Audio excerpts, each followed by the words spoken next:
Olá, como vai? Tudo bem? Estamos aqui de volta no nosso canal do YouTube, trazendo até você mais uma breve reflexão para que possa te edificar, tendo sempre em pauta um assunto polêmico, um assunto que causa dúvida, mas sempre respondendo à base da palavra do Senhor, das Escrituras Sagradas, para que você possa se posicionar. Algum tempo atrás me perguntaram se a prática de jogos de azar pelo cristão era pecado, se havia algum texto que condenava isso na palavra de Deus. E a gente vai aqui hoje tentar mostrar para você o que a Bíblia revela sobre a questão dos jogos de azar. Primeiramente, a gente precisa definir o que é jogo. O jogo é uma atividade que está envolvido benefícios, riscos, apostas, que tem sempre como um mediador a sorte. Você arrisca alguma coisa, espera da sorte que você possa ganhar para que você possa sair de lá com um patrimônio aumentado. Esse é o objetivo do jogo. O objetivo do jogo é o aumento do patrimônio da pessoa com o mínimo esforço possível. E isso tem alguns problemas que a gente precisa tomar cuidado e entender muito bem isso para a gente poder decidir jogar ou não. Daqui a pouco você vai entender melhor a respeito disso. A palavra de Deus não tem um mandamento que diga assim, não jogarás. Mas a palavra de Deus tem várias exortações, advertências para as práticas com as quais o jogo está associado. O jogo está associado a diversas práticas que a Bíblia condena e por isso eu tenho que tomar cuidado. A Bíblia diz que eu tenho que fugir da aparência do mal.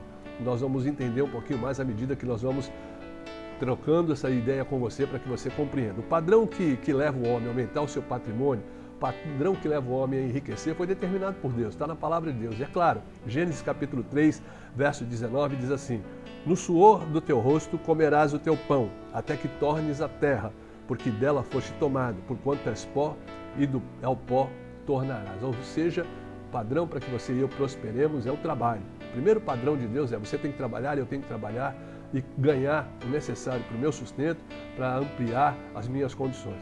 O segundo padrão de como ampliar as nossas propriedades, os nossos bens, é confiando em Deus, é tendo fé e confiando que Deus é um Deus supridor. Olha o que diz Hebreus capítulo 13, verso de número 5. Sejam os vossos costumes sem avareza, contentando-vos com o que tendes, porque ele disse, não te deixarei e não te desampararei. Ou seja, o Senhor está nos dizendo que Ele não vai deixar e nem nos desamparar. Ou seja, teremos sempre o necessário para ter uma vida digna. A palavra de Deus, em vários pontos, fala a respeito disso e você já deve ter ouvido em várias pregações a respeito disso. Um alerta para mim e para você também, que a palavra de Deus nos deixa, é a vontade de enriquecer a qualquer preço. Nós temos que tomar muito cuidado com isso. Olha o que diz 1 Timóteo capítulo 6, verso 10. O amor ao dinheiro é a raiz de toda espécie de males.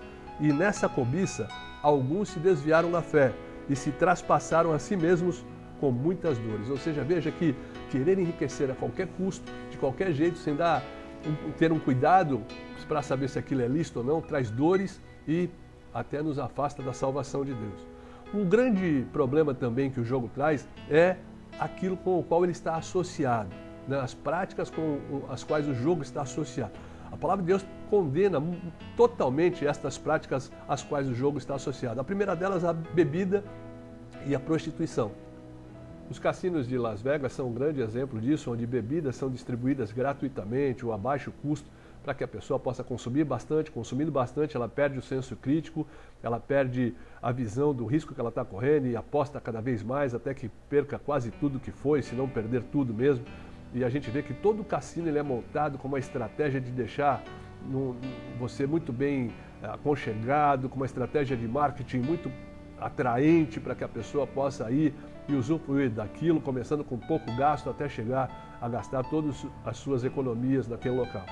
O jogo também está associado ao narcotráfico, à corrupção policial. Você olha para o jogo, você vê o jogo associado com essas coisas.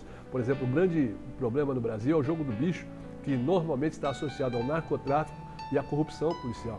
Quando nós estamos fazendo a nossa fezinha lá, né, quem faz a sua fezinha, eu não faço, mas quem faz a sua fezinha, vai lá e faz, está financiando o narcotráfico, está financiando a corrupção policial, que depois nós tanto reclamamos quando vemos as injustiças. Então, cuidado, não entre nessa, não pratique isso, porque as associações são associações que fazem mal. A palavra de Deus nos mostra por que nós devemos rejeitar os jogos e as apostas.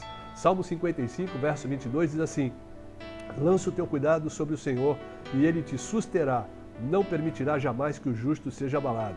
Veja só, o jogo é uma clara demonstração que a gente não crê na provisão de Deus, que a gente não crê que Deus é que manda o nosso sustento. Olha o Salmo 37, verso 25. Fui moço e agora sou velho, mas nunca vi o justo desamparado, nem a sua descendência mendigar o pão.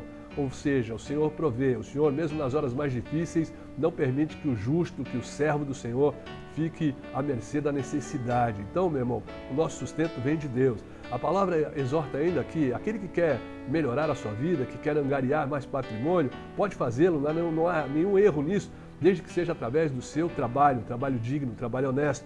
Olha o que diz 2 Tessalonicenses, capítulo 3, versos de 10 a 12. Porque quando ainda estávamos convosco, vos mandamos isto, que se alguém não quiser trabalhar, que não coma também. Verso 11, porquanto ouvimos que alguns entre vós andam desordenadamente, não trabalhando, antes fazendo coisas vãs. Verso 12, a esses tais, porém, mandamos e exortamos por nosso Senhor Jesus Cristo, que trabalhando com sossego, coma do seu próprio pão. Você não quer trabalhar, não coma. Você não quer trabalhar, não vai crescer, não vai prosperar, não vai ter bens. Se você fizer isso, fizer coisas vãs, usar de coisas vãs para poder amealhar coisas para que você seja abençoado, você não vai ser. A palavra de Deus é clara nisso. Quem tem o hábito de jogar, demonstra que não confia em Deus. Nós já falamos sobre isso. Então você não pode jogar, você não deve jogar, não faz bem jogar. Deus tem promessas para a sua vida, Deus tem provisão para a sua vida. E você não precisa da sorte, de arriscar em jogos de azar para poder conseguir aquilo que você precisa. Quem tem o hábito de jogar nunca está bem financeiramente, mesmo aqueles que ganham.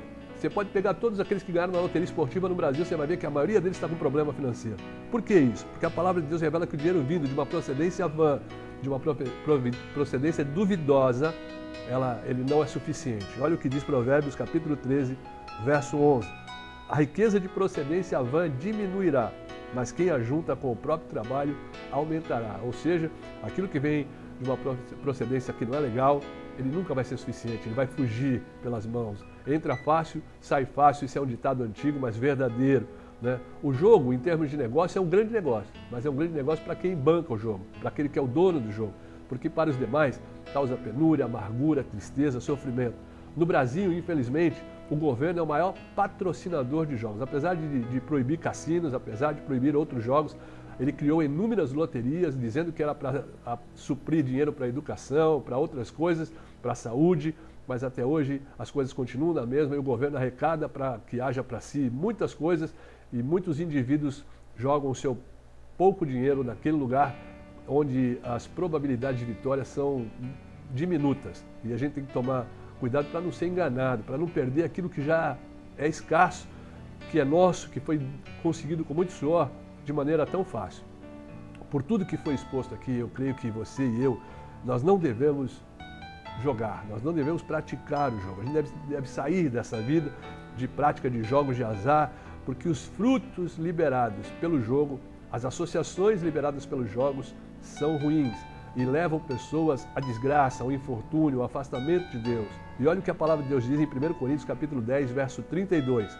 Portai-vos de modo que não deis escândalo nem aos judeus, nem aos gregos, nem à igreja de Deus. Meu irmão, nós não devemos nos tornar pedra de tropeço. Nós não devemos ter atitudes e estar praticando coisas que possam levar as pessoas a tropeçarem, a se afastarem de Deus, a se afastarem de uma prática de vida honesta, saudável.